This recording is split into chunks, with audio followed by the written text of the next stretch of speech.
এই হলো deadline communications private limited. আপনারা দেখছেন এক্সপ্রেস নিউজ, খবর নেয় খবর দেয়।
নমস্কার, আপনারা দেখছেন এক্সপ্রেস নিউজ চ্যানেলের বিশেষ বৈকালিক অনুষ্ঠান সোশ্যাল এক্সপ্রেস।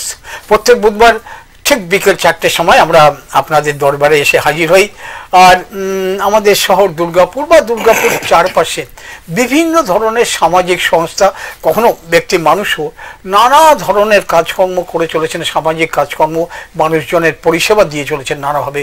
কেউ হয়তো নারী ক্ষমতায়ন নিয়ে কাজ করছেন, কেউ হয়তো পরিবেশ নিয়ে কাজ করছেন, কেউ খেলাধুলার উন্নয়ন নিয়ে কাজ করছেন, কেউ রক্তদান আন্দোলনের মধ্যে রয়েছেন, কেউ বা নির্দিষ্টভাবে কোনো অসুখ বিসুখ নিয়ে কাজ করছেন, হিমাপিলিয়া নিয়ে কাজ করছেন। এ ধরনের নানা ধরনের যে সমস্ত সামাজিক সংস্থাগুলি নানা ধরনের কাজ করছেন এবং কখনো ব্যক্তি মানুষও তারাও নানা ধরনের কাজ করছেন, গ্রাম উন্নয়নে কেউ কেউ নিযুক্ত আছেন। এসব বিভিন্ন বিষয় নিয়ে আমরা সেই সমস্ত সংস্থাগুলোর সঙ্গে বা সেই ব্যক্তি মানুষদের সঙ্গে আপনাদের আলাপ পরিচয় করিয়ে দিই।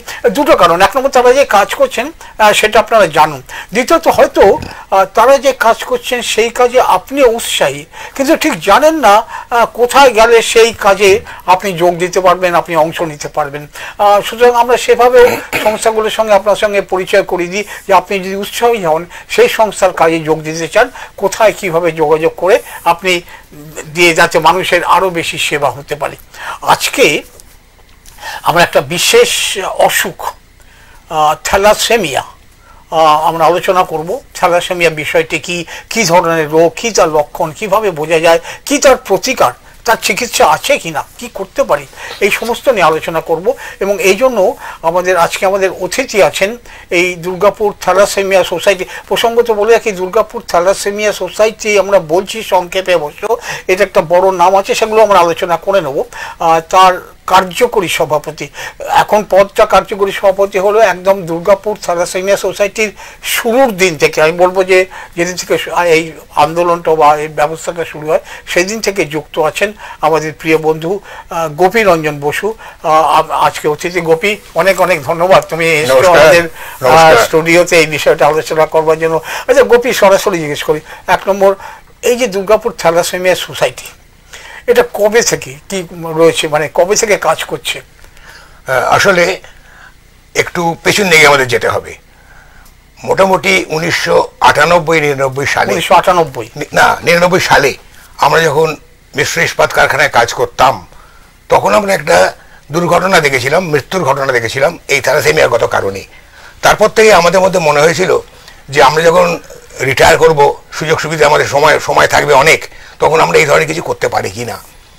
সেই কথা মাথায় রেখে 2002 সালে আমরা তখনকার সময় যারা যারা রিটায়ার করেছিলেন বা আমি তার মধ্যে একজন ছিলাম ফাউন্ডার মেম্বার হিসেবে, আমরা এই সোসাইটিটা গঠন করি যে থ্যালাসেমিয়া রোগীদের যে কষ্ট, ব্লাড পাওয়ার ক্ষেত্রে যাদের যে অসুবিধে বা তাদের যে ট্রিটমেন্টের যে অসুবিধেগুলো, যেগুলো তখনকার সময় অত ডেভেলপ ছিল না, সেখানে কিছু করা যায় কি না।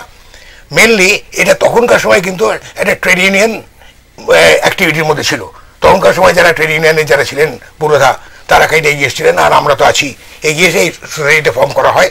আমাদের একটা registered society, under registration act, government of West বেঙ্গলের রেজিস্টার্ড সোসাইটি। এটা এই যে বলছে সোসাইটি অ্যাক্ট অনুযায়ী রেজিস্টার্ড একটা অর্গানাইজেশন, এটা কি মানে ইন্ডিপেন্ডেন্ট অর্গানাইজেশন নাই কোনো অন্য কোনো ফেডারেশন অ্যাফিলিয়েশন আছে রাজ্য স্তরে বা এরকম কিছু আছে? না, রাজ্য স্তরে নেই। আমাদের যেটা পেরেন্ট অর্গানাইজেশন, হোল ওয়ার্ল্ড ব্যাপী যে parent organisation thalassemia international federation, যাদের হেড অফিস হচ্ছে সাইপ্রাস, সাইপ্রাসের তাদের হেড অফিস, তারা কিন্তু আমাদের জানে যে আমরা এখানে কি কাজ করছি না করছি, আমাদের অ্যাফিলিয়েশনটা তাদের আছে, আর আমরা টিফের ফুল মেম্বার এতকাল কাজ করার সুবাদে এবং বিভিন্ন রকম খবর। এই ফুল মেম্বার ব্যক্তিভাবে না না সংগঠনভাবে? মানে ইন্ডিয়াতে দেশেও মানে ভারত বা অন্যান্য যে দেশে হোক মানে অল ইন্ডিয়া কোনো অর্গানাইজেশন আছে যে যাদের সঙ্গে? থ্যালাসেমিক্স ইন্ডিয়া আছে, কিন্তু তাদের সঙ্গে আমাদের কোনো রেকগনিশন নেই, অ্যাফিলিয়েশন নেই তাদের। কিন্তু তোমরা ইন্টারন্যাশনালি অ্যাফিলিয়েটেড, ন্যাশনালি নয়? না, ইন্টারন্যাশনালি অ্যাফিলিয়েটেড আমরা। কেন বলি, আমাদের যিনি সে সময়কার মেন্টর ছিলেন বা আমাদের যিনি যার পরামর্শে আমরা এই ধরনের কাজ শুরু করেছিলাম, ডক্টর প্রশান্ত চৌধুরী, তার নামটা আমাদের বলতেই হবে। আমরা আজকে যে জায়গায় দাঁড়িয়েছি ওটা মেনলি তার অবদান। তো তিনি আমাদের বললেন যে এই কাজগুলো করতে গেলে কিন্তু একটা ইন্টারন্যাশনাল লেভেলে অ্যাক্রেডিটেশন না হলে আপনি কিন্তু ঠিক দাঁড়াতে পারবেন না জায়গাটায়, ওই জায়গাটায় যেতে পারবেন না। তো সেই জন্য তখন থেকেই আমাদের ব্যাপারটা মেম্বারশিপের এটা একটা সুবিধা তোমার বলি, তোমার অভিজ্ঞতা আছে। এই যে একটু আগে বলছিলাম হেমোফিলিয়া একটা অসুখ, এখন অবশ্য কোনো অসুবিধা নেই, পাওয়া যায়। একটা সময় হেমোফিলিয়ার ওষুধ ভারতবর্ষে পাওয়া যেত না, সেটা বিদেশ থেকে আনতে হতো। তো তখন আমরা ওই ইন্টারন্যাশনাল অর্গানাইজেশনের সঙ্গে যোগাযোগ করে আমরা ওষুধটা আনতাম। হ্যাঁ, কিন্তু ব্যবস্থা ছিল না। পরের দিকে অবশ্য এখন অবশ্য আমাদের কোনো অসুবিধা নেই, হেমোফিলিয়ার ওষুধ এখন পাওয়া যায়। ফ্যাক্টর 8 9 সব ওষুধই পাওয়া যাচ্ছে, এখন কোনো অসুবিধা নেই।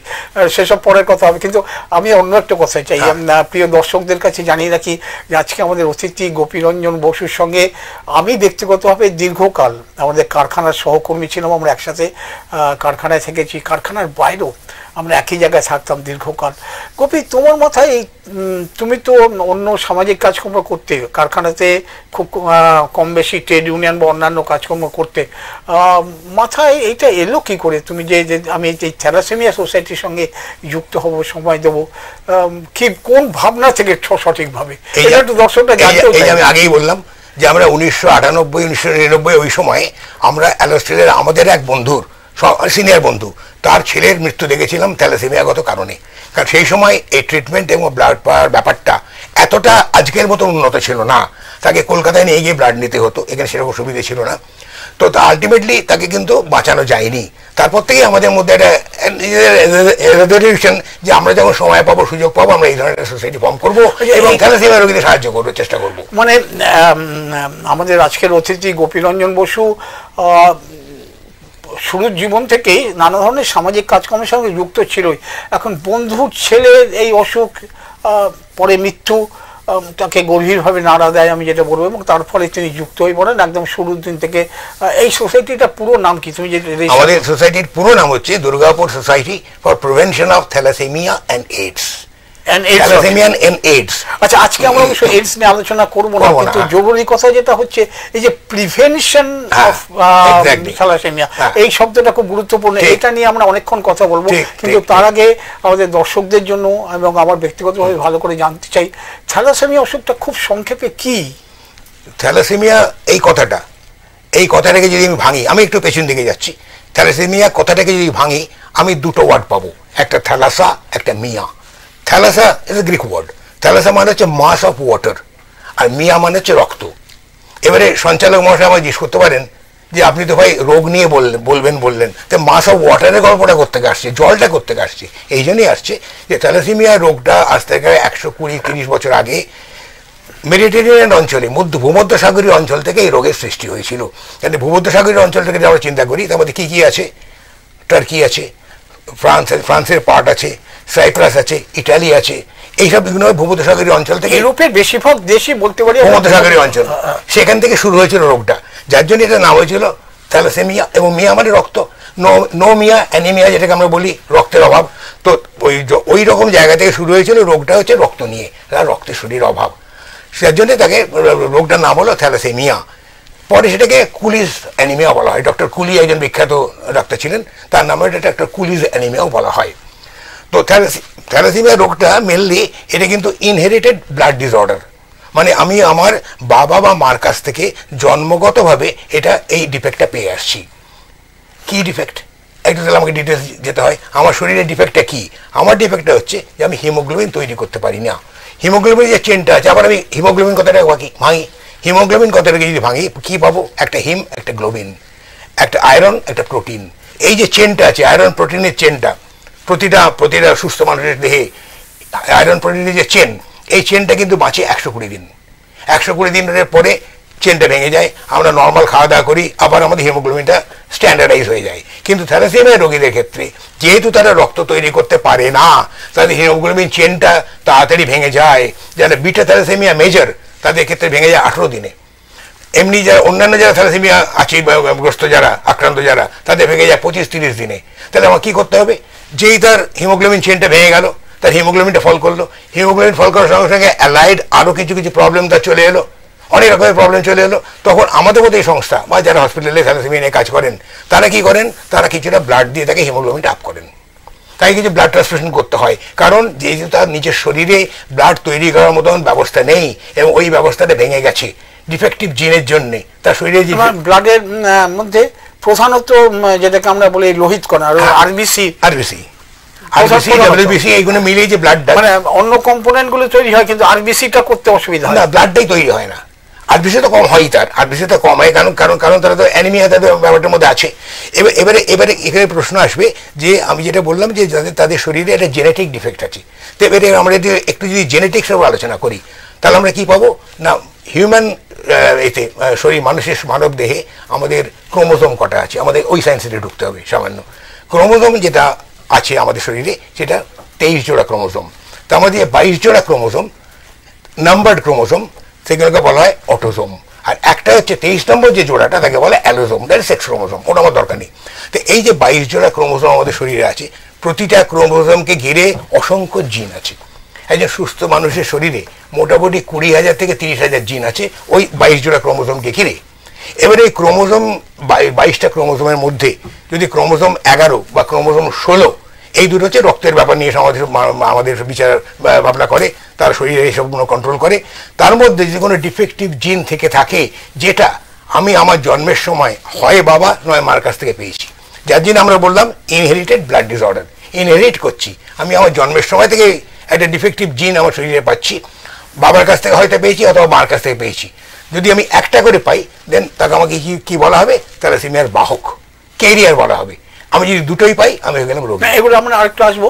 আমরা প্রথমভাবে বুঝলাম থ্যালাসেমিয়া অসুখটা হচ্ছে রক্তের একটা অসুখ, যে এখানে মানে যে মানুষ যার পুরুষ হন বা নারী হন তার শরীরে রক্ত তৈরি হয় বা হিমোগ্লোবিন বা লোহিত কণা যে তৈরি করার সমস্যা আছে, স্বাভাবিক নয়। এটা হচ্ছে তার মানে আমরা থ্যালাসেমিয়া অসুখটা বলতে পারি। এখানে একটা গুরুত্বপূর্ণ কথা আছে যেটা ঠিক হয়তো ততটা প্রাসঙ্গিক নয়, কিন্তু আমাদের আজকের অতিথি বলেছেন যে অসুখটা প্রধানত এসছে ভূমধ্য সাগরীয় অঞ্চলের থেকে। এখন ইদানিংকালের যে সমস্ত চর্চা চলছে তার মধ্যে একটা খুব বড় চর্চা হচ্ছে যে আমাদের যে মানব প্রজাতি আমরা হোমোসেপিয়েন্স যাদের বলি, তাদের শরীরে তো এই যে জিনের কথা বললো, নানা রকম আমাদের যে জিনাস, এটা নানা মিশ্র ভাবে এসছে নানা সময়। যে আফ্রিকা থেকে প্রথম মানুষ আসলো, তারপরে যে মাইগ্রেশন হতে হতে হয়তো আমাদের মধ্যে কোনটা কতটা আছে, তিব্বতের কতটুকু আমার মধ্যে আছে বা আফ্রিকার কতটুকু আছে, এগুলো একটা মিলেমিশে একটা চেহারা হয়ে গেছে আমাদের মধ্যে। এখন এই জন্য তোমাকে প্রসঙ্গটা এসে গেল, হয়তো ততটা প্রাসঙ্গিক নয়, কিন্তু গোপী আমি জিজ্ঞেস করছি, জানতে চাইছি খুব পরিষ্কারভাবে, আমাদের দেশে এটা কোনো এই অসুখটা কোনো, কারণ এই যে বলছো না মাইগ্রেশন, এটারও জায়গা আছে, ধরো নানা জায়গাতে আছে মাইগ্রেশন। যেমন ধরো আমাদের যদি উত্তর পূর্ব অঞ্চলে আসাম অঞ্চলে যে মানব জাতি তাদের মধ্যে তিব্বতীয় জিনিস যতটুকু আছে সেই তুলনায় হয়তো আমার দক্ষিণ কেরালাতে হয়তো আন্দামানীয় সেই হয়তো জিনিস হয়তো একটু বেশি আছে। আমাদের এইটা এই অসুখটা বিশেষ করে থ্যালাসেমিয়া, এটা কি কোনো আমাদের অঞ্চল ভিত্তিক ধরা পড়ছে? আছে, এই অঞ্চলে বেশি হয়, অঞ্চল ভিত্তিক আছে। এই মুহূর্তে পশ্চিমবঙ্গে আমরা যা ডেটা স্ট্যাটিস্টিক্স জানি 16.2% হচ্ছে থ্যালাসেমিয়ার বাহক। টোটাল পপুলেশনের 16.2% হচ্ছে বাহক। থ্যালাসেমিয়ার ডিফেক্টিভ জিন তারা বহন করছে। তার মানে এই থ্যালাসেমিয়া বাহক থেকে তো থ্যালাসেমিয়া আক্রান্ত শিশুর জন্ম নেবে। পশ্চিমবঙ্গে সেখানে এখন মানে বলা যায় প্রতি 6 জনের একজন। এবং আমরা অত্যন্ত শঙ্কিত যে আলটিমেটলি ওয়েস্টবেঙ্গল কোনোদিন থ্যালাসেমিয়া ক্যাপিটাল না হয়ে যায়। যদি এখনো আমরা এই ব্যাপারে সচেতন না হয়ে থাকি, এই ধরনের আলোচনা এবং তার অন্যান্য ব্যাপারগুলো নিয়ে সচেতন না হই, আলটিমেটলি খুব বেশি দিন লাগবে না ওয়েস্টবেঙ্গল হয়ে যাবে থ্যালাসেমিয়ার ক্যাপিটাল। তাহলে এইভাবে যদি বাড়িতে আরম্ভ করে। এটা পশ্চিমবঙ্গের কোন জায়গাটা একটু বেশি যেটা পাওয়া যায় সেটা হচ্ছে মেনলি বাঁকুড়া, পুরুলিয়ার আদিবাসী অধ্যুষিত অঞ্চলে পাওয়া যায় বেশি। মেদিনীপুরের সমুদ্রের ধারবর্তী অঞ্চলে বেশি পাওয়া যায়। কেন পাওয়া যায় সেটা তো অনেক বিতর্কের ব্যাপার, কিন্তু পাওয়া যায়। এটা আমি তোমার কথা শুনে আমার মনে হলো যে যখন ব্যাপারটা মূলত ভূমধ্যসাগরীয় অঞ্চল থেকে এসছে, আমাদের নানা ধরনের নানা কাজ আছে, আমাদের মুখের চেহারাই হোক, আমাদের চুল হোক, আমাদের এই সমস্তগুলো আমরা জিনিসগত ভাবেই পাই। তো আমরা সেই আলোচনা এখন যাচ্ছি না, কিন্তু আমরা মোটামুটি ভাবে সাধারণ মানুষ বুঝতে পারলেন যে থ্যালাসেমিয়া অসুখটা কি। কিন্তু গোপী, আমি বলছি যে সাধারণ মানুষ বুঝবে কি করে যে এই বাচ্চাটার বা এই লোকের থ্যালাসেমিয়া হয়েছে, লক্ষণটা কি সেটা একটু বুঝিয়ে বলো। ভীষণ ভালো প্রশ্ন।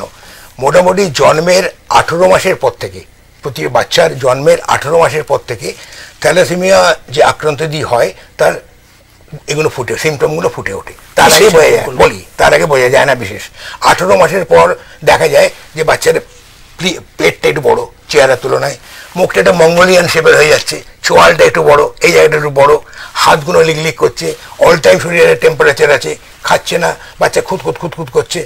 মা বাবা কি করলেন, একজন চাইল্ড স্পেশালিস্টের কাছে নিয়ে গেলেন।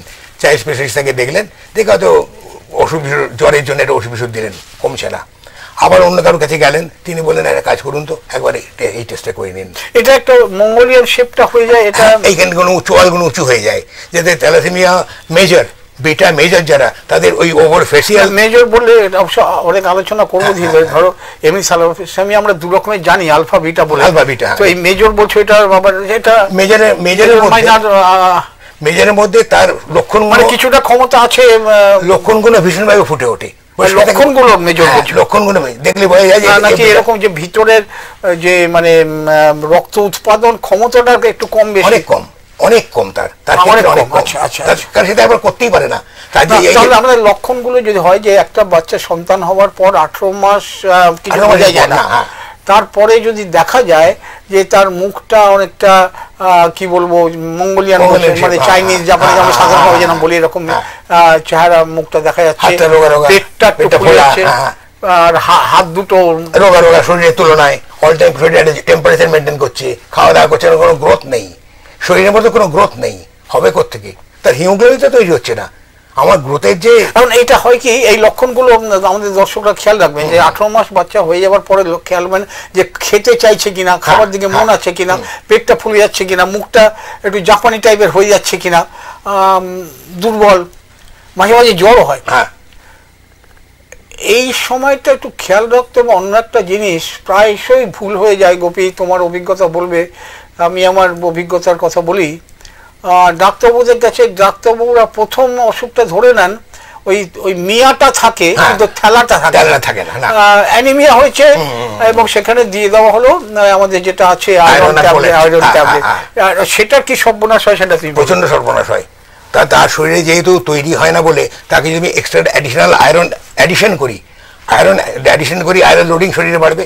আয়রন লোডিং শরীরে বাড়া মানে তার অনেক রকম আরো বেশি সাইড এফেক্ট শুরু হবে। তো এইটা খুব সতর্ক থাকতে হয়, এবং আমাদের ডাক্তারবাবুরা অবশ্যই সতর্ক থাকেন। কিন্তু আমরা অনেক সময় আমার অভিজ্ঞতাতে 2-3টে ব্যাপার দেখেছি, প্রাথমিকভাবে অ্যানিমিয়া চিকিৎসা হওয়ার ফলে তার বিপদ আরো বেড়ে গেছে।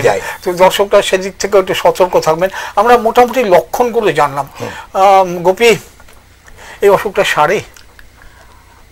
সারে না আমি বলবো না, মেডিকেল টার্মিনোলজিতে আমি বলতে পারবো না সারে না, সারে, কিন্তু যে ব্যবস্থাপনায় সারে, যে চিকিৎসায় সারে, সেই চিকিৎসা সব জায়গায় অ্যাভেলেবল নয়, অত্যন্ত কস্টলি এবং সব জায়গায় অ্যাভেলেবল নয়। এটা আমরা একটু শেষের দিকে আসবো। বোন ম্যারোটার ইত্যাদি কিছু ব্যাপার আছে, সেগুলো করা সত্যি খুব খরচাবহুল, সাধারণভাবে সম্ভব না। বিশেষ করে আমাদের অতিথি যে অঞ্চলে এই অসুখটার প্রকোপ বেশি, সেখানকার মানুষের আর্থিক অবস্থাও আমরা সাধারণভাবে যা জানি, তো এই চিকিৎসা করা মুশকিল। আমরা সেটা পরের দিকে।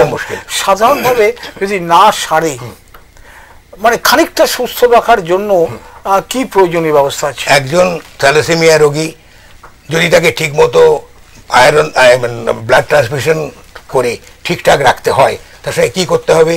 তার রেগুলার তাকে ব্লাড দিতে হবে, রেগুলার তাকে ব্লাড ট্রান্সমিশন করতে হবে, একটা খরচা আছে। ব্লাড দিতে দিতে তার শরীরে আয়রন লোডিংটা বেড়ে যায়, তার জন্য আয়রন কেলেশন থেরাপি, চিলেশন থেরাপি যাকে আমরা বলি, ওরাল চিলেটার বাজারে কিছু আছে, ওষুধ আছে, সেটা খাইয়ে তার আয়রনটাকে লোডিংটা কমাতে হবে। তার সঙ্গে কিছু ক্লিনিক্যাল ম্যানেজমেন্ট করতে হবে। এইসব করতে গিয়ে একজন থ্যালাসেমিয়া রোগীকে ঠিক মতো যদি সুস্থ রাখতে হয়, বছরে 2 থেকে 2.5 লক্ষ টাকা খরচ। বছরে 2 থেকে 2.5 লক্ষ টাকা খরচ। কজন লোক করবে, কতদিন করবে? কজন লোক করবে, কতদিন? ধরো আমি বলছি কপি, এটা শুনে মানে কি বলবো, হতাশ হয়ে যাচ্ছি আমি একটু, যে সাধারণভাবে এই ধরনের থ্যালাসেমিয়া রোগীকে রক্ত দিতে হয় নিয়মিত। দিতেই হবে। নিয়মিত মানে কি, মাসে না বছরে? ওখানে হিসেব আছে, তার ওখানে হিসেব আছে, তার কতদিনে চেনটা ব্রেক করে, আয়রন হিমোগ্লোবিনের যে চেনটা তার কতদিনে ভাঙে। নর্মাল আমাদের শরীরে, সুস্থ শরীরে 120 দিন চেনটা ঠিকঠাক কাজ করে, ভাঙে না। 120 দিন, 120 দিন পরে অটোমেটিক চেন ভেঙে যায়। আমরা 120 দিন বলতে 4 মাস। 4 মাস। আমরা বছরে 3 বার রক্ত নেওয়া দরকার? দরকার নেই, না রক্ত নেওয়া দরকার নেই। আমরা যে নর্মাল ফুড ইনটেক করছি তাতে আবার স্ট্যান্ডার্ডাইজ হয়ে যাচ্ছে, স্ট্যান্ডার্ডাইজ হয়ে যাচ্ছে আমাদের নর্মাল শরীরে, সুস্থ শরীরে। কিন্তু একজন থ্যালাসেমিয়া রোগীর ক্ষেত্রে হয় 18 দিন অথবা 25 দিন অন্তত তাকে ব্লাড দিতে হবে, কারণ তার চেনটা ভেঙে গেছে, তার হিমোগ্লোবিন ড্রপ করে গেছে। হিমোগ্লোবিন ড্রপ করে গেছে যথেষ্ট। হিমোগ্লোবিন মাসে 2 বার হতে পারে। আমাদের সেন্টারে আমরা মাসে 2 বারও দিই, মাসে 3 বারও দিতে হয়, এমনও আছে। কিছু করার নেই, মাসে 3 বার তাকে ব্লাড দিতে হয়। এবার তার মানে দুটো দিক আছে। 1 নম্বর হচ্ছে রক্ত সরবরাহ, রক্ত চাই, এবং রক্ত যে দেওয়ার যে ব্যবস্থাপনা, তার যে খরচ, তার ইত্যাদি, সেটাও একটা বিশাল ব্যাপার। আমি তো খুব হতাশ হয়ে যাচ্ছি এই কথা তোমার কাছে। এবং রক্তের চাহিদাটা, দুর্গাপুরের রক্ত চাহিদা এবং সাপ্লাইয়ের মধ্যে এখনো বেশ খানিকটা ফারাক আছে। তবু Durgapur voluntary sub division voluntary blood donors forum আজ প্রায় 23 বছর 24 বছর ধরে ভীষণভাবে পরিশ্রম করে যাচ্ছে যাতে আমার সাব ডিভিশনের স্টকটা ঠিক থাকে। সাব ডিভিশনের রক্তের স্টক যদি ঠিক থাকে আমরা সবাই ব্লাড পাবো, যার জন্য আমরা 100% স্বেচ্ছা রক্তের উপর নির্ভর করি। আমরা এর আগের সপ্তাহে আমরা রক্তদানের ব্যাপারে দুর্গাপুরের কথা আমরা বলেছি। একটু পিছিয়ে আছি ঠিকই চাহিদার তুলনা, কিন্তু অন্যান্য অনেক জায়গার চেয়ে আবার এগিয়েও সেইভাবে। আরেকটু আমাদের রক্তদানের দিক থেকে আরেকটু নজর দিতে হবে। বিশেষ করে একজন থ্যালাসেমিয়া রোগীকে যদি মাসে 2 বার রক্ত দিতে হয়, এমনিতে আমাদের সাধারণ একটা হিসাব আছে, যে সেই হিসাবে আমাদের দুর্গাপুর বললে যেটুকু জায়গা বুঝি আমরা প্রায় 1200 মতো ইউনিট দরকার হয়। কিন্তু থ্যালাসেমিয়া এইটা বলি, আমাদের এই অঞ্চলে 25 থেকে 30% আমার ব্লাড চলে যায় ফর থ্যালাসেমিয়া পেশেন্টস দুর্গাপুরে। তোমাদের সোসাইটি কটা ডিস্ট্রিক্টে কাজ করছো? আমাদের সোসাইটি শুধু আমাদের এখানেই কাজ করছি। আমরা দুর্গাপুর আর পানাগড়, এর মধ্যে কত পেশেন্ট আছে আমাদের? টোটাল দুর্গাপুরে টোটাল পেশেন্ট প্রায় 3 থেকে 3.5 হাজার। কত? 3 থেকে 3.5 হাজার। বিভিন্ন হসপিটালে যারা ব্লাড নেয়, ডিএসপিতে যারা ব্লাড নেয়, আমাদের কাছে যারা ব্লাড নেয়, 3 থেকে 3.5 পেশেন্ট। হ্যাঁ, এই সমস্ত যার জন্যই তো আমাদের ওই প্রিভেনশন ব্যাপারটা, ওই যে ওই ওয়ার্ডটা প্রিভেনশন, যেটা ওই জায়গাটা আমাদের করতেই হয়। শুধু ট্রিটমেন্ট নয়, ট্রিটমেন্ট করছি কাদের? যাতে এক্সিস্টিং থ্যালাসেমিয়া রোগী, কিন্তু যাতে থ্যালাসেমিয়া রোগী না হয়, থ্যালাসেমিয়া আক্রান্ত জন্ম যাতে কমানো যায়, তার জন্য কিছু করতে হবে। আমাদের প্রিয় দর্শকরা শুনছেন যে থ্যালাসেমিয়া এমন একটা অসুখ, এবং আমাদের এই দুর্গাপুরে 3 থেকে 3.5 রোগী আছেন। এবং আমাদের অতিথির কাছে শুনছেন মানে উনি কিন্তু এটা একটা আন্দোলনই বলি আমরা ওর কাজ শুরু হওয়ার থেকে আমরা বলতাম যে থ্যালাসেমিয়া সোসাইটি তৈরি করে, এটা একটা এমনি সোসাইটি অ্যাক্ট অনুযায়ী এমনি একটা রেজিস্ট্রেশন একটা নয়, এটা একটা মুভমেন্ট, যেখানে দাঁড়িয়ে নানা দিকে চেষ্টা করতে হয়। 1 নম্বর হচ্ছে থ্যালাসেমিয়া আক্রান্ত রোগী যারা আছেন তাদের কিছুটা ভালো রাখার জন্য ব্যবস্থাপনা, আর যাতে থ্যালাসেমিয়া রোগী না বাড়ে আর তার ব্যবস্থা করে, যেটাকে প্রিভেনশন আমরা আগেও আলোচনা করছিলাম। যে এই জায়গাটা সত্যি সত্যি কিভাবে প্রিভেনশন হতে পারে? আমরা প্রিভেনশনের ব্যাপারে যেটা আমরা কাজ করি সেটা হচ্ছে আমাদের সঙ্গে বর্ধমান মেডিকেল কলেজ, আর Asansol district, recently Asansol district hospital, এই দুটো জায়গায় একটা টাই আপ আছে। তো প্রিভেনশনের জন্য প্রথম যেটা দরকার দুটো জিনিস, একটা হচ্ছে অ্যাওয়ারনেস আর একটা হচ্ছে testing. Awareness and testing is a continuous process. Awareness awareness awareness, testing testing testing, এছাড়া আমি এটা আটকাতে পারবো না। তো আমরা যেটা করি, আমরা প্রথম থেকেই করি, আমরা বিভিন্ন স্কুলে গিয়ে দুটো করে পিরিয়ড নিই তাদের বোঝাই একদম পরিষ্কার বাংলায় যে রোগটা কী, এই রোগটা হলে কী অসুবিধে, না হলে তোমার কী সুবিধে কী, এটা আটকাতে গেলে তোমার কী করতে হবে, এর ব্যাপারে আমরা অ্যাওয়ারনেস প্রোগ্রাম করি। তারপরে যেটা আমরা করি, ওই মেডিকেল টিম ওখান থেকে এসে আমরা এই টেস্টটা করার ব্যবস্থা করি, thalassemia screening, carrier screening test, এটা আমরা করি। রিসেন্টলি আমরা 2022 সালের জুন মাস থেকে Durgapur voluntary sub division forum, sub division voluntary blood donors forum এবং আমরা যৌথভাবে এই কাজটা করে যাচ্ছি। আমরা এখনো পর্যন্ত, আমি ছোট্ট স্ট্যাটিস্টিক্স আমি দিতে চাইছি, 13/6/22 থেকে আমরা জয়েন্টলি কাজ করছি। 22 সালে আমরা 9টা ক্যাম্প করেছিলাম বিভিন্ন স্কুলে, বিভিন্ন ইনস্টিটিউশনে। সেখানে আমরা কালেকশন করেছিলাম 1045টা স্যাম্পল, মানে 1045 জন স্যাম্পল দিয়েছিল। 23 সালে আমরা 11টা ক্যাম্প করেছি, সেখানে কালেকশন করেছি আমরা 1563টা স্যাম্পল। আর 24 সালে আমরা ক্যাম্প করেছি 17টা, তার মধ্যে 3টে হচ্ছে বর্ধমানের সঙ্গে, 14টা হচ্ছে আসানসোলের সঙ্গে। আমরা কালেকশন করেছি 2060টা, টোটাল এখনো পর্যন্ত 4670টা। এই 4670টা যে স্যাম্পল কালেকশন হয়েছে, এর মধ্যে 8% ক্যারিয়ার। 5 জন রোগী, বাচ্চা ছেলে বুঝতে পারছে না তার কি অবস্থাটা আছে, জানে না, তার হিমোগ্লোবিনটা টেম্পোরারি হাই বলে বুঝতে পারছে না, যে কোনো দিন পড়ে যাবে, রোগী। HBE ডিজিজ, HBD ডিজিজ রোগী পেয়েছে ওরা। বিটা থ্যালাসেমিয়া ডিজিজ, বাচ্চা ছেলে 16-17 বছরের বয়স, এখনো শরীরে কিছু হিমোগ্লোবিন আছে, ব্লাড আছে বলে বুঝতে পারছে না। সেখানে আমরা কি করি, আমরা বর্ধমান তো টেস্ট করে দিল, আসানসোল টেস্ট করে দিল, টেস্ট করে দেওয়ার পর রিপোর্টগুলো আমরা নিলাম, নিয়ে ইন্ডিভিজুয়াল খামের মধ্যে প্যাক করে সিল করে আমরা গিয়ে স্কুলে বা যে অর্গানাইজেশন আমরা করছি সেটা হ্যান্ড ওভার করলাম। এবারে তাদের মধ্যে যারা বাহক বেরোলো, তাদের কাউন্সেলিংয়ের দায়িত্ব আমাদের, ইউটুকু বাচ্চা ছেলে মেয়ে তারা কি জানবে, ঠিক তাদের বাবা মারা কি বুঝবে। রায়রানি স্কুলে গিয়ে আমি কাউন্সেলিং করছি, বাবা মা হাউ হাউ করে কাঁদছে, তার মেয়ের কি হবে, কারণ তাদের কাছে একটা অদ্ভুত ব্যাপার যে আমার ছেলে মেয়ের এরকমটা কেন। তাদেরকে শুধু আমরা বোঝাই, আপনার মেয়ে একটি বাহক, তার শরীরে একটা ডিফেক্টিভ জিন আছে, যেটা জন্মের সময় আপনার অথবা আপনার স্ত্রীর কাছে পেয়েছে, অন্য কোনোভাবে পাইনি। আপনার যেটা কর্তব্য বা দায়িত্ব হবে আর বাবা, আপনি কিন্তু যখন তার বিয়ে দেবেন ওই টেস্টটা করিয়ে নেবেন। যদি কোনো অসুবিধা হয় তার জন্য আমরা আছি, সোসাইটিটা আমরা সাহায্য করব, কিন্তু আপনাকে এটা করতে হবে, এটা ইগনোর করবেন না। এইভাবে যদি লোকের মধ্যে জাগরুকতা না বাড়ানো যায়, তাদের অ্যাওয়ারে যদি করানো না যায় এবং সঙ্গে সঙ্গে টেস্টিংয়ের ব্যবস্থা না করা যায়, দুর্গাপুরে থ্যালাসেমিয়া বা পশ্চিমবঙ্গে থ্যালাসেমিয়া রোগী কমবে না। সেইটা কিন্তু আমাদের সোসাইটির বড় কাজ। আমরা আগামীকাল, দর্শক বন্ধু আপনাদের ইনফরমেশনের জানাই, আগামীকাল আমরা অঙ্গতপুর স্কুলে যাব। ডিবিসি ডিটিপিএস এটা স্পন্সর করছে, ওদের ব্যবস্থাপনায় আমরা কালকে অঙ্গতপুর স্কুলে যাব। অঙ্গতপুর স্কুলে আমরা কালেকশন করব এবং আমাদের টার্গেট 150 জনের বাচ্চার। আচ্ছা, এই যে স্কুলে যাচ্ছে, একটা চমৎকার কাজ হচ্ছে, অন্তত চিহ্নিত করা যাচ্ছে যে কারা কেরিয়ার, বা তার মধ্যে কয়েকজনকে পাওয়া গেল যে যারা রোগী একদম। আমি সেই জায়গাটা পরে আসছি। এই যে চিহ্নিত করা গেল এবং তার পরিবারকেও জানানো হলো, তোমরা খুব চমৎকারভাবে করছো, যে খানিকটা গোপনীয়তা বজায় রেখে স্কুলে সবাই জানতে পারবে না, ব্যক্তিগত শিক্ষকদের মাধ্যমে দেওয়া হলো, যাতে হল্লা না হয়ে যায়। এটা আমাদের তো সামাজিক একটা ব্যবস্থা থেকে আমরা অস্বীকার করতে পারবো না, এড়িয়ে যেতে পারবো না। এটা ভালো মন্দ তর্ক করেও লাভ নেই কিছু আমাদের। কিন্তু আমি বলছি গোপী, এইটার পরে 1 নম্বর হচ্ছে এই যে পরীক্ষা করে, মানে যে কেরিয়ার কিনা, এটার ব্যবস্থাপনাটা তোমাদের বর্ধমান মেডিকেল কলেজ বা আসানসোল ডিস্ট্রিক্ট হসপিটাল, এটা তোমাদের যে সোসাইটি তাদের নিজস্ব ব্যবস্থাপনা না ছিল, এককালে ছিল, আমাদের এককালে ছিল। আমরা ডিএসপি থেকে মেশিন পেয়েছিলাম, আমরা শুরুও করেছিলাম, দুর্ভাগ্যবশত আমাদের বন্ধ করতে হলো। কেন বন্ধ করতে হলো?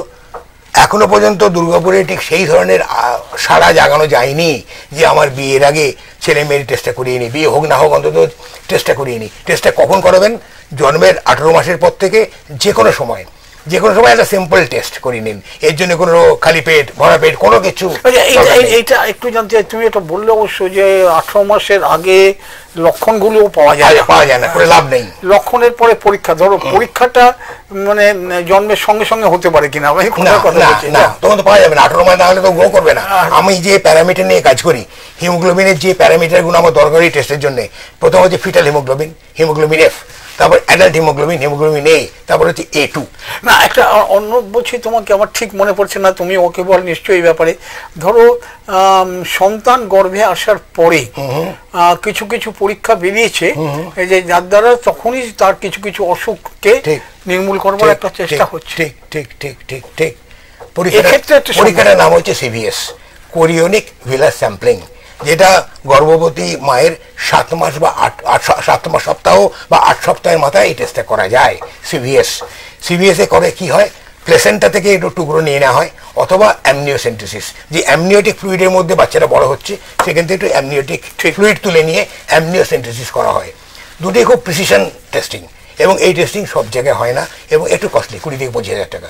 তারপর করে কি করা হয়, যে ফিটাসটা যে তৈরি হচ্ছে সেটা দেখা হয় থ্যালাসেমিক না ক্যারিয়ার না নর্মাল। যদি নর্মাল বা ক্যারিয়ার হয় তাহলে নর্মাল ডেলিভারি হবে, যদি থ্যালাসেমিক হবে তাহলে কি হবে, দুজনের যৌথ আলোচনা করে এমটিবি হবে, medical termination of pregnancy, abortion হবে যাকে আমরা বলি। আমরা ওই রকম বাচ্চা নেবো না।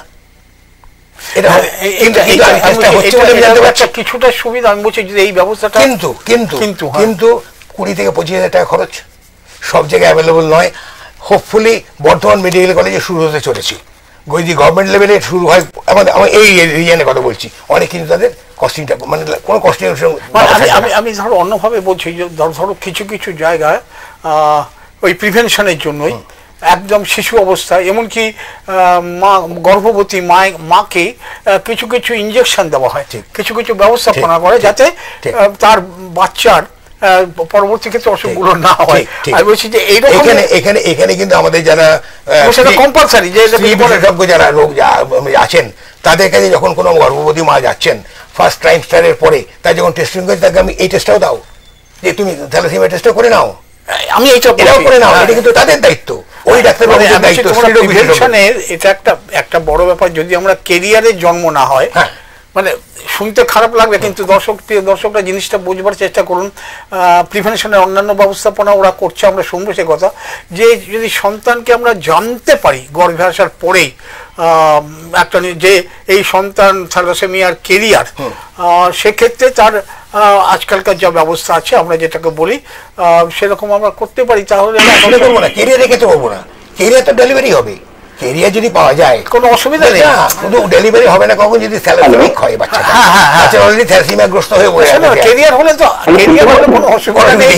এবং যারা শুনছেন তাদের মা বাবারা যারা আছেন তাদের কাছে বলি, কেরিয়ার হলে কোনো রকমের কোনো সমস্যা নেই। এই প্রসঙ্গে আমি আরেকটা কথা বলি, কেরিয়ার কিন্তু অ্যাজ গুড অ্যাজ নর্মাল, কেরিয়ারের কোনো। হ্যালো, আচ্ছা আমাদের বোধহয় একটা ফোন আছে গোপী। হ্যাঁ, হ্যালো, শুনতে পাচ্ছেন? হ্যালো, হ্যাঁ নমস্কার। হ্যালো, নমস্কার স্যার, শুনতে পাচ্ছেন? হ্যাঁ বলুন। নমস্কার স্যার, আমি স্যার বর্ধমান থেকে বলছি। হ্যাঁ বলুন বলুন।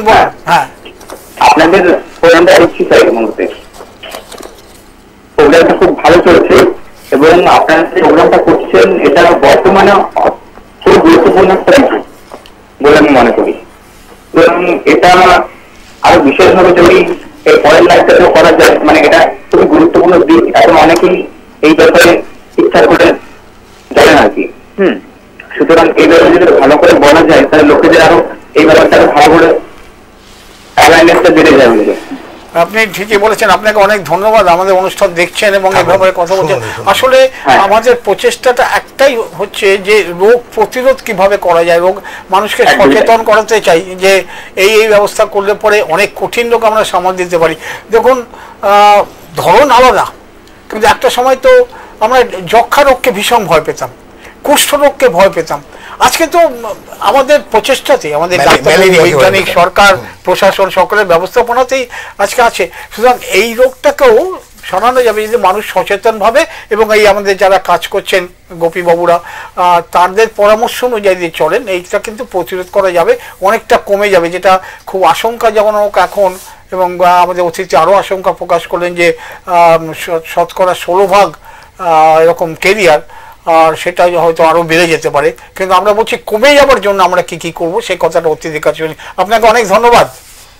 আমি আলোচনায় ফিরে আসি, যেটা বলছিলাম আমি যে থ্যালাসেমিয়া বাহক যে কেরিয়ার যে সে অ্যাজ গুড অ্যাজ নর্মাল, তার মধ্যে কোনো এক্সটার্নাল সিমটম নেই, কারণ বাহকটা কোনো রোগ নয়।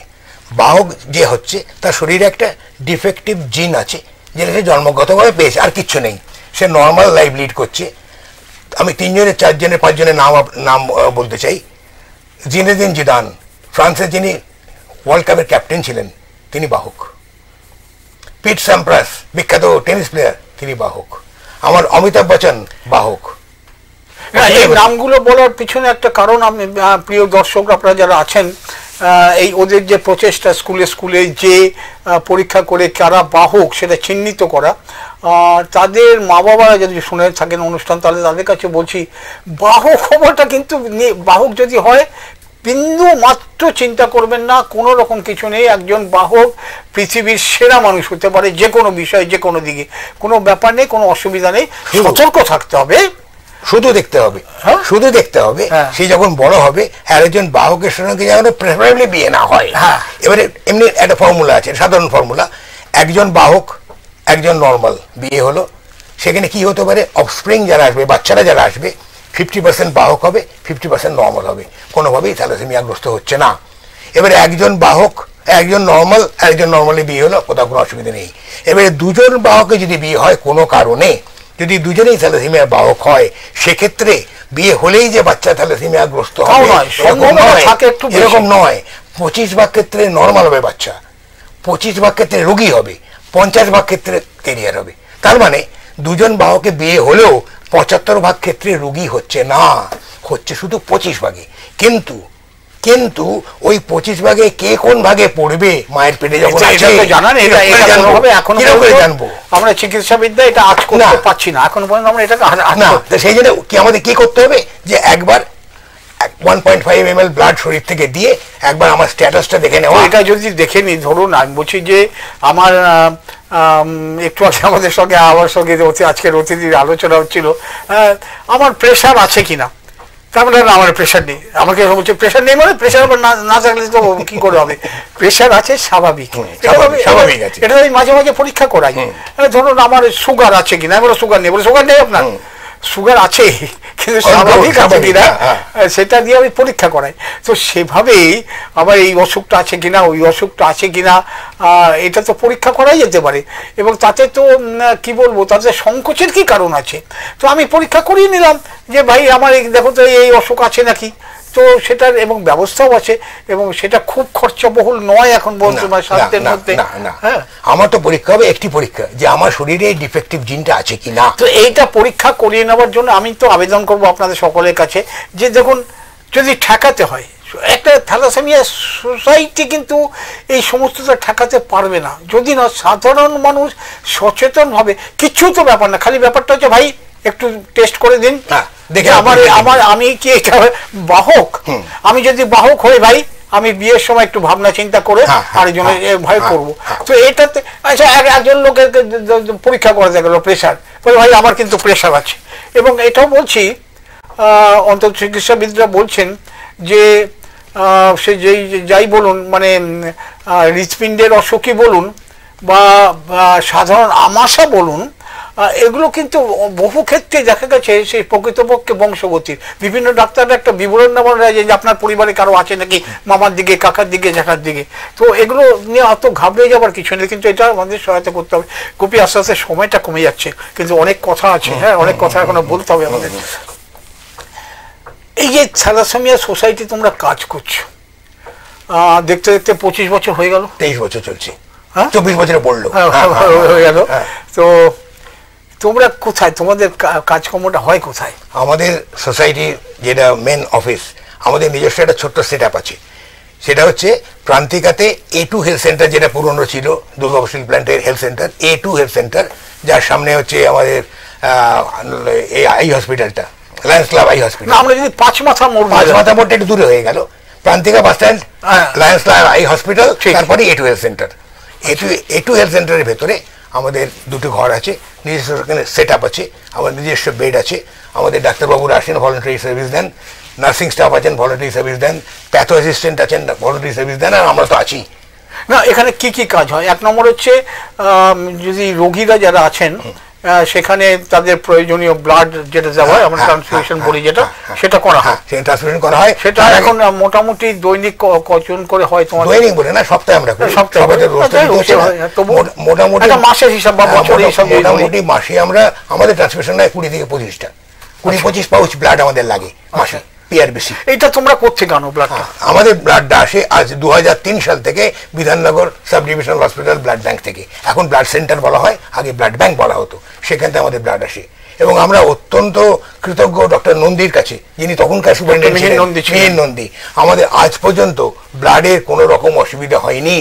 তার জন্যে আমি আবার নাম করতে চাই Durgapur sub divisional voluntary blood donors forum, যারা ভীষণভাবে কাজ করে যাচ্ছে, দিনরাত কাজ করে যাচ্ছে যাতে দুর্গাপুরে ব্লাড। আমি কিন্তু দুর্গাপুরের সাধারণ মানুষকেও ধন্যবাদ দিতে চাই, তারা কিন্তু নিয়মিত রক্তদান করেন বলেই শেষ পর্যন্ত এই আমাদের বাচ্চাগুলো আছে 100 বার, আমাদের বাচ্চাগুলো তো বেঁচে আছে তাদের দানের ওপরে।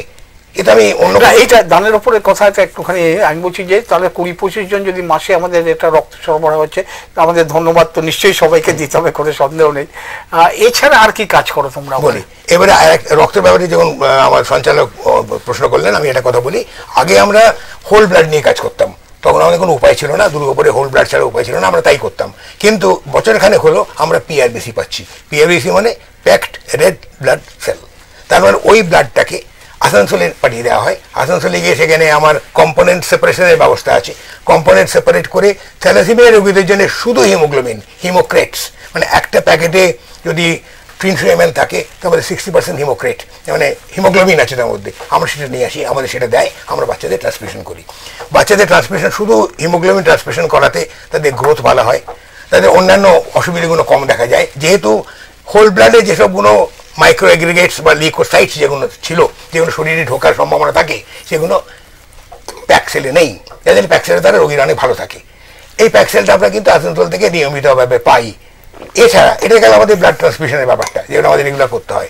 তাছাড়া যেটা আমাকে প্রশ্ন করা হলো প্রিভেনশনের ব্যাপারে, আমরা রেগুলার কিন্তু এই অ্যাওয়ারনেস প্রোগ্রাম এবং টেস্টিংটা করি। আমি আগেই বললাম, কালকে আমরা তোমরা করছো, ধরো ব্যক্তিগতভাবে তোমাকে চিনে আমাদের টিম কাজ করে, এরা কি ভলেন্টিয়ার হিসেবে? 100%। কজন আছেন ওখানে ভলেন্টিয়ার হিসেবে? আমাদের কমিটি যারা সবাই। কতজনের কমিটি? আমার কমিটি তো বড়, কিন্তু কাজ তো করে কমিটি বলতে 5-6 জন। না, ওখানে কোনো আমি বলছি যে পেড স্টাফ আছেন? 3 জন আছে। আচ্ছা, একদম তারা না দিলে তারা কাজ করবে কেন? একবারে কিছু না দিলে করবে কেন? তার বিধান থেকে ব্লাড আনা, স্যাম্পল নিয়ে যাওয়া, প্রতি সপ্তাহে আমাকে স্যাম্পল টানতে হয়, একটা EDTA স্যাম্পল, একটা ক্লট স্যাম্পল, সঙ্গে ব্লাড রেগুলেশন ফর্ম, এরা করে আমাকে বিধাননগরে পাঠাতে হবে।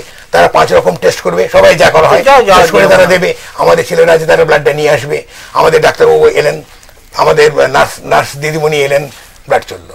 সবাই আমরা ঘরে রেখে বনে মোস্তানো ব্যাপারটা ওই গোছের আমাদের যে বিশেষ সোশ্যাল এক্সপ্রেস অনুষ্ঠানটা যেটা আপনারা দেখছেন, সেটাতে আমরা এই ধরনের মানুষজনকেই তো ডেকে নিয়ে আসি, সেই সামাজিক সংস্থাগুলো যারা স্বেচ্ছায় তাদের সময়, তাদের অর্থ ব্যয় করেই মানুষের জন্য কাজ করে যাচ্ছেন, এবং তাদেরকে আমরা এই অনুষ্ঠানের মাধ্যমে স্বীকৃতি এবং সম্মান জানাচ্ছি। কিন্তু আমি গোপী তোমায় জিজ্ঞেস করছি যেটা, যে ধরো বাকি কিছু খরচা একটা আছে, এই সমস্ত খরচগুলো কিভাবে চলে? মিনিমাম চার্জ নেই, আমরা প্রায় ট্রান্সমিশন 300 টাকা দিই, কারণ আমাকে ব্লাড ট্রান্সমিশন সেট কিনতে হয়, আমাকে স্ক্যালভেন সেট কিনতে হয়, আমাকে যে ট্রান্সমিশন মেডিসিনস আছে এগুলো নিতে হয়, যে আমার লাগে। তো এখানে আমাদের কিছু বন্ধু বান্ধব আছে, তারা কিছু কিছু রোগীর জন্য স্পন্সর করে তারা টাকাটা দিয়ে দেন অ্যাডভান্স। আচ্ছা, মানে একজন 3000 টাকা দিলেন, সে 3000 টাকা একজন দিলেন, আমরা 3000 টাকাটা তার নামে আমরা এন্ট্রি করে তাকে ডোনেশন বিল দিয়ে দিলাম। এবার ওই 300 টাকা করে যেতে দিচ্ছি, কোনো একটা রোগী যে রেগুলার পয়সা দিতে পারে না, অত্যন্ত দুর্বল শ্রেণী, আর্থিক দুর্বল যে কোনো রোগী, তার যে পার্সোনাল ফাইলে, সবাই আমাদের পার্সোনাল ফাইল আছে, পার্সোনাল ফাইলে আমি 3000 টাকা এন্ট্রি করে দিলাম। তার মানে 10টা ট্রান্সমিশন ফি হয়ে গেল। প্রতিটা ট্রান্সমিশনে 300 টাকা নিচ্ছি, তার মানে 10টা ট্রান্সমিশনের টাকা তাকে দিতে হচ্ছে না, তার অন্তত ওটা সেভ হলো একটা। যে আমাকে 10টা ট্রান্সমিশন, মানে আমি বলছি যে এই দুর্গাপুর থ্যালাসেমিয়া সোসাইটি একটা বড় নামও আছে, prevention of thalassemia and AIDS. আজকে এইডস নিয়ে অবশ্য কথাবার্তা কিছু বলবো না, যে থ্যালাসেমিয়া নিয়ে কথা বলবো। প্রিভেনশনের ব্যাপারে যে কী কী ব্যবস্থা, উদ্যোগ কী কী নেওয়া হচ্ছে সেগুলো আপনাদের কাছে জানিয়েছি। আমাদের প্রান্তিকা বাস স্ট্যান্ডের গা লাগিয়েই বলা যেতে পারে, ওখানে লায়ন্স ক্লাবের বড় ওই চোখের হাসপাতাল আছে, তার উল্টো দিকে গেলেই ওখানে দেখতে পাবেন, জিজ্ঞেস করলেও বলে দিতে পারবে, সেটা কোনো অসুবিধা নেই। কিন্তু এই যে এই জায়গাটা রয়েছে, আগে এই জায়গাটা একটা হেলথ সেন্টার ছিল, সেটা বন্ধ হয়ে গেছে, এটা কি ডিএসপি বন্ধ করে এখন কনিষ্কতে চলে গেছে। আচ্ছা, এই বিল্ডিংটা কি ডিএসপি বিল্ডিং? অনেক পুরনো বিল্ডিং, সেই 60-65 বছর আগের বিল্ডিং মোটামুটি। এটা তোমাদের নামে অ্যালটমেন্ট? হ্যাঁ, মানে ডিএসপির যে আমরা বলি যে ওই কর্পোরেট সোশ্যাল রেসপন্সিবিলিটি, সিএসআর বলে ওদের যে, তার সঙ্গে তোমরা যুক্ত আছো না? যুক্ত হতে পারে, আমরা মাঝে মাঝে অ্যাপ্রোচ করি। আমাদের মেইনলি এখন যেটা দরকার, যেটা কথা হচ্ছিল, যে যেহেতু এতদিনের পুরনো বাড়ি, ছাদ থেকে জল পড়ার একটা ব্যাপার এসে গেছে। অত পুরনো বাড়ি বলে ছাদ থেকে জল পড়ে, মানে ট্রান্সমিশন হচ্ছে, ওপর থেকে টপ টপ করে জল পড়ছে। এবার ইমিডিয়েট যেটা আমাদের কাজ করতে হবে, যেভাবে হোক ফান্ড জোগাড় করে হোক, যেভাবে হোক করে আমাকে ছাদকে রিপেয়ারিং ব্যবস্থা করতে হবে, তাহলে বাচ্চাদের। এটা ডিএসপি করে দেবে না? চেষ্টা করা হচ্ছে, জানি না করবে কিনা, যেহেতু ওইটাকে অ্যাবান্ডন মোটামুটি হয়ে গেছে, কোনো হেলথ সেন্টারও নেই, অন্য কিছুই নেই। আমি সেটা জিজ্ঞেস করছি যে এটা দেখুন সামনে বর্ষা আসছে, আর এই ধরনের একটা কাজ, এবং এই ব্যবস্থাটা তো দুর্গাপুরে আর কোথাও নেই। না, দুর্গাপুর কেন, আসানসোল বেল্টের মধ্যে এই কোথাও নেই। সুতরাং এত একটা গুরুত্বপূর্ণ ব্যাপার, তাদের যেখানটায় কাজ করছেন সেটা বিল্ডিংটা ডিএসপির। হ্যাঁ, ডিএসপি সেদিক থেকে আমরা কৃতজ্ঞতা বলছি, আমরা কিছু সাহায্য করেছেন। কিন্তু এখন যে বর্তমানে যেটা আমাদের আজকের অতিথি বলছেন, সামনে আবার বর্ষা আসছে, আমি জানি না কীভাবে সামলাবেন।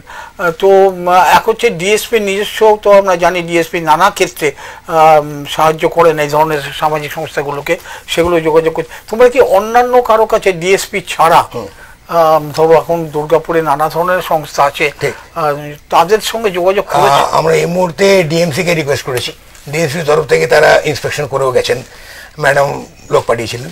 কি হবে না হবে এখন জানি না, নতুন ফিনান্সিয়াল ইয়ার আসছে, স্যাংশন বাজেট ফাজের ব্যাপার আছে। আমরা ডিবিসি ডিটিপিএস কেও রিকোয়েস্ট করেছি, ওদের সিএসআর ফান্ড থেকে কিছু দেওয়া যায় কিনা। কালকে ওটা নিয়ে আমরা ওদের সঙ্গে আলোচনা করবো, দেখা যাক, বিভিন্ন সোর্সের চেষ্টা করছি। একটা অন্য দিক বলছি, এগুলো যেমন আমাদের বললে বিভিন্ন কারখানা কর্তৃপক্ষ, তারা সত্যি, তাদের তো সাহায্য চাই। ধরো রোটারি ক্লাব, তারা কিন্তু নানা ধরনের কাজ এরকম ভাবে করেন। মিস্টার রায়কেও বলেছি, মিস্টার রায়, সুবীর রায়কে সেদিন দেখা হয়েছিল, সুবীরের সঙ্গে কথা হয়েছে, কথা হয়েছে, প্লেনারি কথা হয়েছে। সুবীর বলে, গোবিন্দা আপনাকে একদিন ডাকবো আমি। এক্ষুনি ধরো কথার কথা, এই যে আমরা বললাম ডিএসপি বা তুমি ডিটিপিএস বলছো, ডিবিসি ডিটিপিএস বা অন্যান্য সংস্থা বা রোটারি ক্লাব ইত্যাদি আমরা আলোচনা করছি, এইটা তো করো, মানে তোমাদের এইটা যদি এদের কারো সাহায্য পাচ্ছি না, ধরা যাক, পেয়ে যাবো, নিশ্চয়ই পেয়ে যাবো, কিন্তু কিরকম খরচাটা কিরকম হবে? যদি একটা মোটামুটি আমরা কন্ট্রাক্টরকে ডেকেছিলাম, কন্ট্রাক্টর দেখে গেছে, রাফলি 2 লাখ টাকা মতন খরচা হবে। রুফ ট্রিটমেন্টটা 2 লাখ টাকা? ট্রিটমেন্ট বা না, পিচ চট, মানে ওই ভিটামিন চট দিয়ে কভার করে, যেটা করা হয় কোয়ার্টারের মাথায়, বছর 5-এর জন্য। ওই রুফ ট্রিটমেন্ট বলে না, রুফ ট্রিটমেন্ট বলতে অনেকে যে কেমিক্যাল বাজারে ওই যে বড় কোম্পানি, ওটা নয়, বাংলা পিচ চট দিয়ে ঢেকে দেওয়া, তাতে মোটামুটি 2 লাখ টাকা খরচ। আমরা ডিবিসি কে যেটা বলেছি যে আমাকে 1 পয়সা তোমায় দিতে হবে না, আমি কোনো পয়সা নেবো না, তুমি তোমার কন্ট্রাক্টর পাঠিয়ে কিন্তু আমি আমার প্রিয় দর্শকদের কাছে একটা আবেদন রাখতে চাই। দেখুন, দুর্গাপুর থ্যালাসেমিয়া সোসাইটি আমরা কিছুটা আলোচনা করলাম, আজকে সময় নিয়ে সবটা আলোচনা করতে পারবো না, একটা বিরাট ভাবে কাজ করছেন। আছে দুর্গাপুরের 3,000-3,500 রোগী, 2-1টি হাসপাতাল আছে, তার সেখানে নিচ্ছেন যারা একটু টাকা পয়সা সংস্থান করতে পারছেন, কিন্তু সাধারণভাবে আর্থিকভাবে সেভাবে সচ্ছল নয়। এই ধরনের পরিবারের প্রায় 3,000 রোগীকে সামাল দিচ্ছেন। শুনলেন আপনি যে মাসে প্রায় 20-25 জনকে তো রক্ত সরবরাহ করতে হচ্ছে, খুব সামান্য অর্থের বিনিময়ে এই ধরনের একটা কাজ চলছে। তাদের যেখানে কাজ চলছে এই সেন্টারে, তাদের ছাত্রের মেরামত করতে 2 লাখ টাকা লাগবে। প্রিয় দর্শক বন্ধুরা, দুর্গাপুর পিছিয়ে থাকবে? দুর্গাপুর তো রক্তদানের ক্ষেত্রে খুব পিছিয়ে নেই।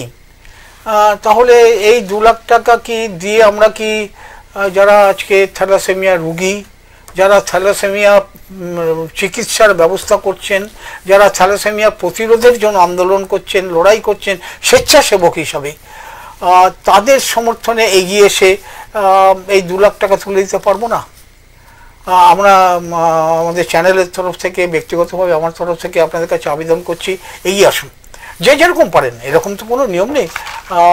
এবং অফিসটার জন্য বলছি, এক্ষুনি এখানে ব্যাঙ্ক অ্যাকাউন্ট নাম্বারটা দিতে পারবো না আমি, কিন্তু অফিসটা হচ্ছে বললাম যে প্রান্তিকা বাস স্ট্যান্ডের কাছে যে লায়ন্স ক্লাবের যে আই হসপিটাল তার গা লাগিয়ে, সেখানে গেলে যে কোনো দিন যান, সোম থেকে শুক্র, ফোন করে নেবেন একবার সকালের দিকে, ফোন করে নিলে হলো, আমার নম্বরে ফোন করে নেবেন। সেই নাম্বারটা হয়তো এক্ষুনি দিতে পারবো না, এখানে ফোন নাম্বারটা বললাম, কেউ লিখে নেবেন কিনা লেখেন না, কিন্তু বললাম যদি এমনি যাই ওখানে কাউকে না পেয়ে যাবে, একটু দেবেন। ওখানে একটা বোর্ড আছে, সেখানে ফোন নাম্বার আছে, সেখান থেকেও করতে পারবেন ফোন নাম্বার, সেটা কোনো অসুবিধা নেই। তো এই আবেদনটুকু রাখছি, কিন্তু তার সাথে আমরা আরেকটু কথাবার্তা বলে নিই। ধরো তোমাদের 25 বছরের প্রচেষ্টা, যদি এক্ষুনি জিজ্ঞেস করি সাফল্য কতটা? আমরা স্যাটিসফাইড। আমরা স্যাটিসফাইড কোন দিক থেকে? আমি বলি খুব ব্যক্তিগতভাবে যদি বলি, আমরা যা ওখানে কাজ করছি, এতকাল তো এলাসিল দুর্গাপুর স্টিল প্ল্যান্টে চাকরি করলাম, ভিআর নিয়েছি বা নর্মাল রিটায়ারমেন্ট হয়েছে, কোম্পানি তো আমাদের ডাব্লিউটি পয়সা দিয়ে দিয়েছে, ঠিক আছে, সেটা যখন হয়েছে ব্যবস্থা আছে, বাচ্চার জন্য কিছু করা যাক না, এদের জন্য কিছু করা যাক, তাতে আমি কিছু পয়সা পাবো না, একটা পয়সা তাতে আমি পাবো না, কিন্তু কি পাবো? At the end off day পাবো আনন্দ, যে আনন্দটা বাজারে কিনতে পাবো না। আমাকে তাকে খেটে করতে হয়, তার বাচ্চার মুখে, বাচ্চার বাবা মায়ের মুখে যে হাসি, 1 পাউচ ব্লাড দিয়ে কোলে করে নিয়ে চলে গেল বাচ্চারা, মামা পরে কবে ডেটটা কার্ডে লিখে দিলাম, তারা চলে গেল, এই যে আনন্দটা, এটা কিন্তু পাওয়া যায় না অন্য কোনোভাবে পাওয়া যায় না, খেটে রোজগার করতে না। এটা একটা সাধারণ কথা, আমি তোমার সঙ্গে একমত যে সেবার একটা আনন্দ আছে, হ্যাঁ সেবার একটা আনন্দ আছে, কিন্তু আমি বলছি ধরো তোমাদের যে কাজ, একটা হচ্ছে থ্যালাসেমিয়া রোগীর চিকিৎসা ব্যবস্থা, আর থ্যালাসেমিয়া যেটা প্রিভেনশন বলছো, এই যে দুটো কাজ, 25 বছরে এই লড়াই চেষ্টা তোমাদের পরে, তোমাদের যদি একটা মানে সাফল্যের হিসাব আমরা বলতে পারি তোমাদের কাছ থেকে, তোমার নিজেদের, যে কতটা সফল হয়েছে তোমরা। এতগুলো বাচ্চা তো বেঁচে আছে, আমাদের যে বাচ্চারা রেগুলার ব্লাড নেয়, এতগুলো বাচ্চা তো বেঁচে আছে, 2-1 জন মারা গেছে ঠিকই, কেন মারা যাবেই, আর্লি ডেথ হবেই, আমরা আটকাতে পারবো না।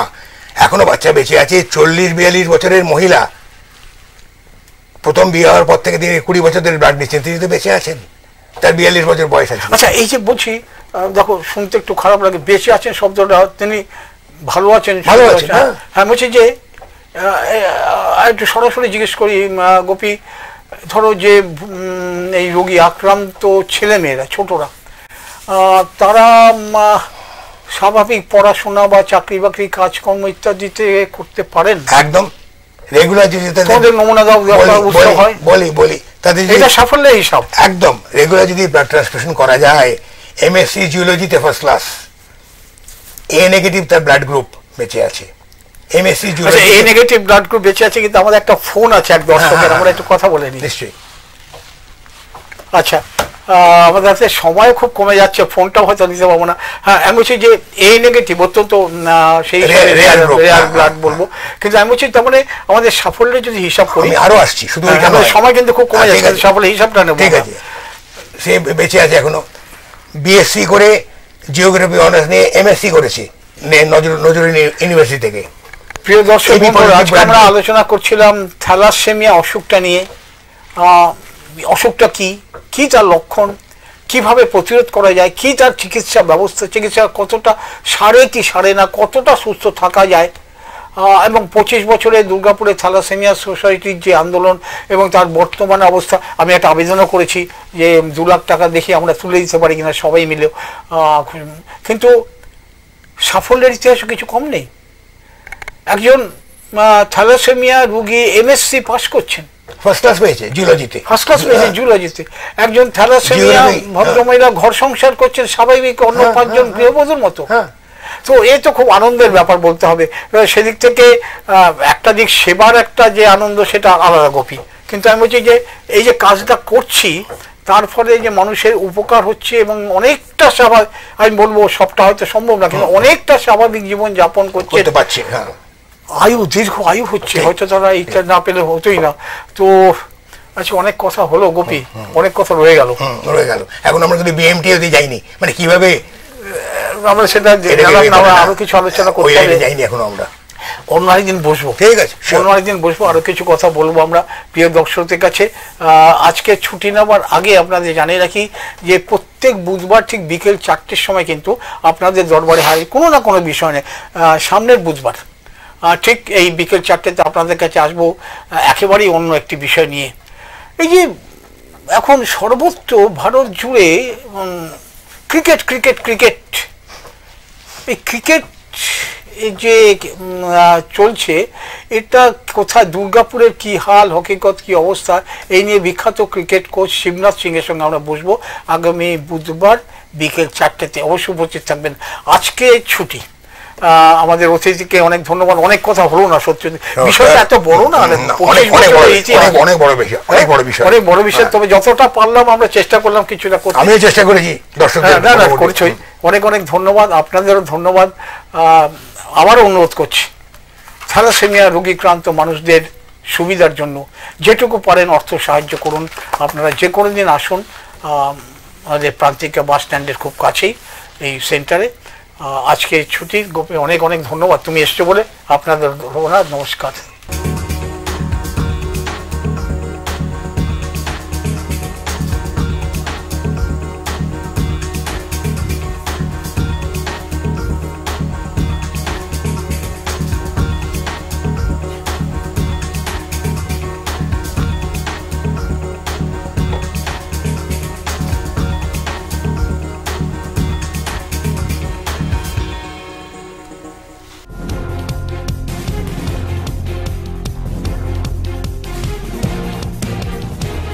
এই হলো ডেডলাইন কমিউনিকেশনস প্রাইভেট লিমিটেড। আপনারা দেখছেন এক্সপ্রেস নিউজ, খবর নেয় খবর দেয়।